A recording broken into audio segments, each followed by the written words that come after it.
Magandang araw mga kaibigan. Gusto kong magbigay reaksyon sa pahayag ni Senator Bongo tungkol sa reklamo o patutsada, pasaring ni Mayor Basti Duterte sa kanya yung bago lang natapos na maisog rally sa Pampanga. So sa speech ni Mayor Basti, sinabi niya na, pare, idolo pa naman kita. Bakit tahimik na tamahimik ka? Wala kang paninindigan. You still have time to redeem yourself. Ipakita mo na para ka sa taong bayan. Ganun. Prangka-prangka lang si Mayor Baste. Ayun. Sumagot si Senator Bongo. Ito, basahin ko ang statement ni Mayor Baste. Then mamaya, himay-himayin natin. Mag-reaction tayo. Iniintindi ko ang saloobin ni Mayor Baste. Matagal ako nagsilbi ng tapat sa kanyang ama na dating Pangulong Duterte.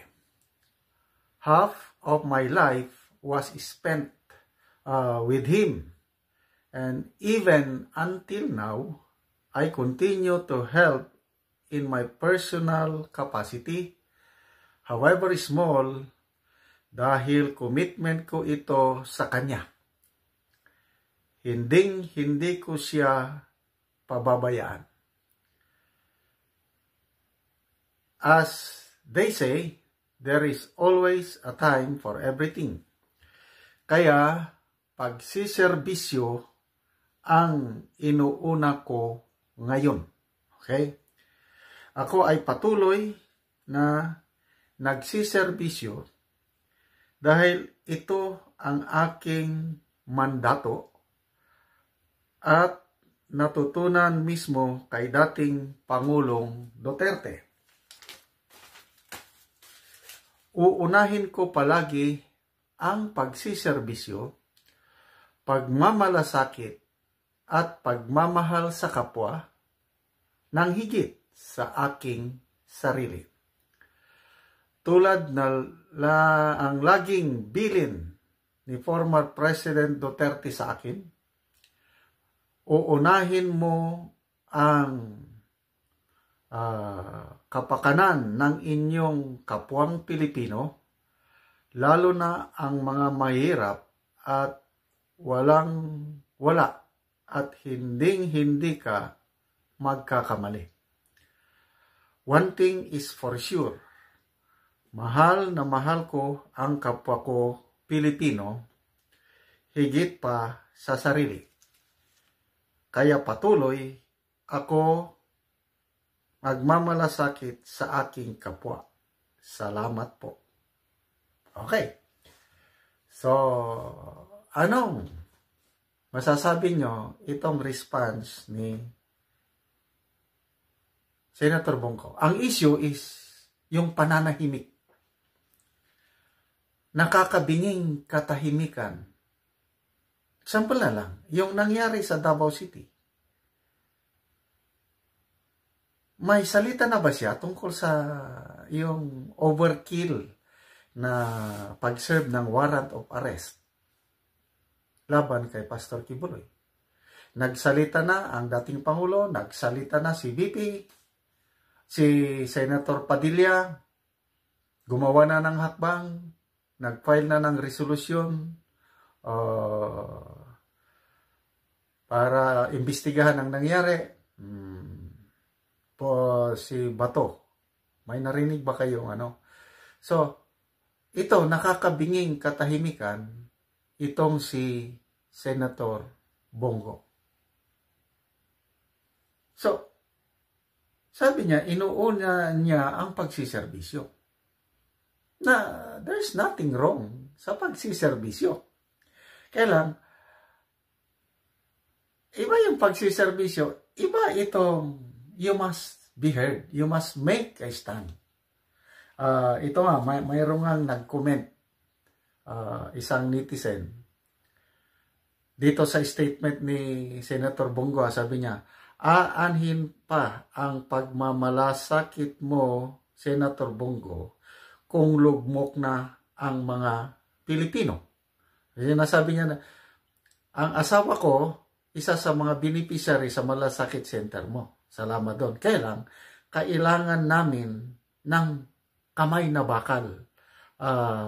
Bakit ka extremely quiet sa nangyayari sa Davao Overkill? Iyon ang mga ano sa kanya. So, dito, ang ano ko dito sa kanyang statement is palusot. Palagi niyang binabanggit si President Duterte na yun daw ang habilin. Ang kanyang pinagkautangan ng loob, hindi mananalo itong si Bongo na senador. Ako nga, ayoko sa kanya. Kaya lang, nung sige siyang in-endorse ni PRRD, binoto ko na lang dahil yun ang sabi ng Pangulo, hindi binoto ko. Kaya lang, nagsasalita na ang PRRD laban sa Chacha. Okay, ito.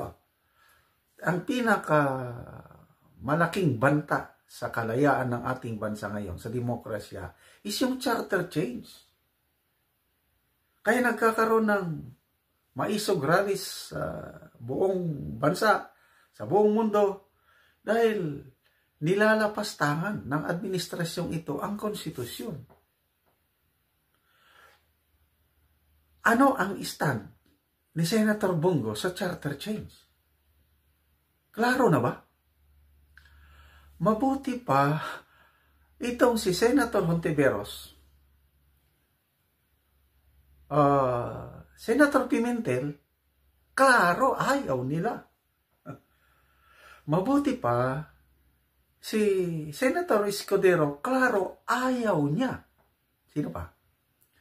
Mabuti pa si Senator Amy, Senator Villar, klaro ayaw. Ibig sabihin, itong 5 senador, hindi man klarong aliado ni except kay Senator Amy, they made their stand. Nagsalita sila. Ayaw namin ng charter change. How about Bongo? Kung totoong nagmamalasakit siya sa mahirap, sa kapwa. Itong charter change, pang-aapi na ito, panluloko. Di ba? Dinideceive. Niloloko nila ang mahihirap.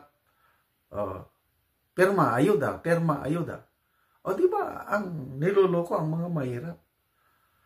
Saan itong sabi ni Senator Bongo na nagsisilbi siya sa mahirap? Na wala man siyang stand. Wala siyang boses sa ngayon. Ang tingin ko dito kay Senator Bongo, ayaw niyang maipit sa bangayan ng Marcos at Duterte. Ano siya? Playing safe. Kasi magre-re-elect. Ayaw niyang magalit ang mga Marcos loyalist sa kanya. He is hoping na bobotohan siya ng mga Marcos loyalist. Kaya hindi siya sumasama sa adhikain ngayon ni PRRD na labanan itong administrasyong ito.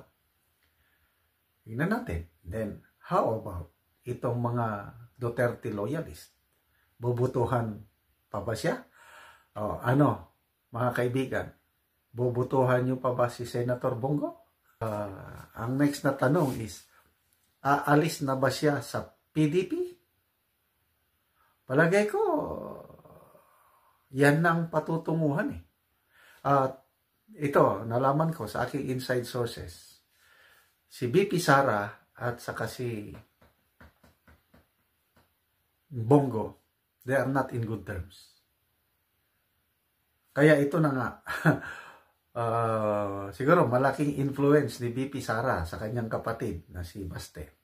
Kaya ito na, dalawang magkapatid, Baste and Sara, wala na, bansyat na si Bongo sa kanila.